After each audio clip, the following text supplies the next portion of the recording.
சினிமாட நேயர்களுக்கு வணக்கம். இன்றைக்கி நம்ம பார்க்க போகிற ஒரு விஷயம் என்னென்னா, நம்ம பயந்தாங்கோலி சந்தானத்தை பற்றி தான் பேசணும். என்னடா இது பயந்தாங்கோலி சந்தானத்தை பற்றி பேசுகிறேன்னு சொல்லிட்டு பார்க்குறீங்களா?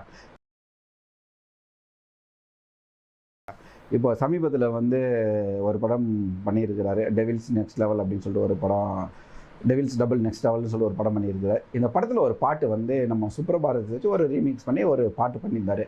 இந்த பாட்டு நல்ல ஹிட்டாகவும் ஆயிடுச்சு. கோவிந்தா அது என்னென்னா, இந்த சினிமா பார்க்க போகிறவங்களுக்கு அந்த படம் ஒரு மொக்க படமாக இருந்தால் அவங்களுக்கு பார்க்கிங்கில் கொடுத்த காசு கோவிந்தா, பாப்கார்ன் வாங்கி சாப்பிட்ட கோவிந்தா, கும்பலாக படத்துக்கு போன டிக்கெட்டு காசு கோவிந்தா, உன் டைம் கோவிந்தா அப்படின்ற மாதிரி எடுத்திருக்காங்க. இதில் ஒன்றையும் அப்படி ஒன்றும் எதுவும் அது அருவருக்கத்தக்க வார்த்தைகளோ ஒரு அருவருக்கத்தக்க மாதிரி கடவுளை இது பண்ணுற மாதிரியோ எதுவுமே இல்லை.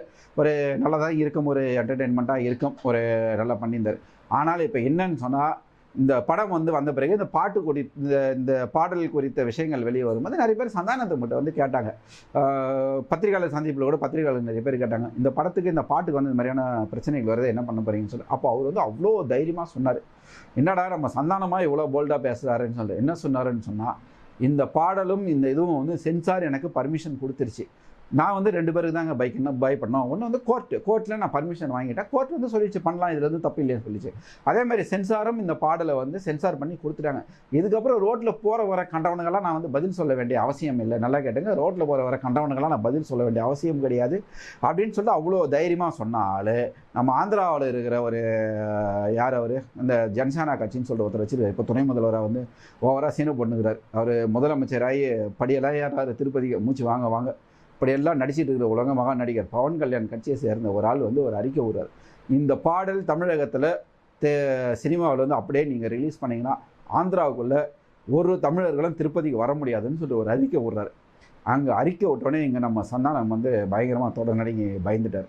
எதுக்கு இந்த பயம்? அப்படி என்ன அவன் நம்மளை பண்ணிட்டு போகிறான் தமிழர்கள்? அங்கே எல்லா சுற்றி இருக்கிறவங்களாம் தமிழர்களை மிரட்டுவானுங்க, இவனுக்கு நம்ம பயந்துகிட்டே இருக்கணுமா? இது தைரியமாக சந்தானம் நின்று இருந்தாலும் தமிழ்நாடே அவர் பின்னாடி நின்று இருக்கும். ஆந்திராக்காரன் யாருங்க அவன் நம்ம மிரட்டுறது? திருப்பதிக்கு வரக்கூடாதுன்னு சொன்னால் தமிழர்கள் திருப்பதிக்கு போனால் திருப்பதியோட வருமானமே கிடையாது.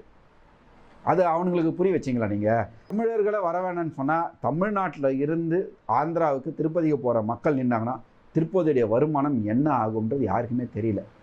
அது தைரியமாக சொல்லியிருக்கலாமே சந்தானம். நாங்கள் இங்கேருந்தே பெருமாளை கும்பிட்டுக்கோம், இங்கேருந்து பெருமாள் மலையை பார்த்து திருப்பதி மலையை பார்த்து நாங்கள் கும்பிட்டுக்கோம், எங்களுக்கு பெருமாள் ஆசீர்வாதம் கொடுப்பாரு. ஆனால் நாங்கள் தப்பு பண்ணல, நாங்கள் தைரியமாக நிற்கிறோம். அவங்களுக்கெல்லாம் நீங்கள் பயப்படுறீங்க. இந்த பக்கம் வரால் அப்படின்னு அந்த கர்நாடகாவில் வாட்டாள் நாகராஜன் ஒரு அந்த ஆள் இருக்கிற உருவத்துக்கு நம்ம தமிழ் இண்டஸ்ட்ரியை மிரட்டி இருப்பார் உட்காந்துக்கிட்டு. தமிழ் படங்களில் ரிலீஸ் ஆனால் நாங்கள் அடிப்போம், அதுக்கு நம்ம பயந்துட்டு இருக்கோம். இதெல்லாம் எங்கே போய் முடிய போகுதுன்னே தெரில. சந்தானம் இதுக்கு ஒரு வடிகாலாக இருந்திருப்பாருன்னு நினைக்கிறேன். ஆனால் அவரும் ஒரு பயந்து ஒதுங்கிட்டாருன்னே சொல்லலாம்.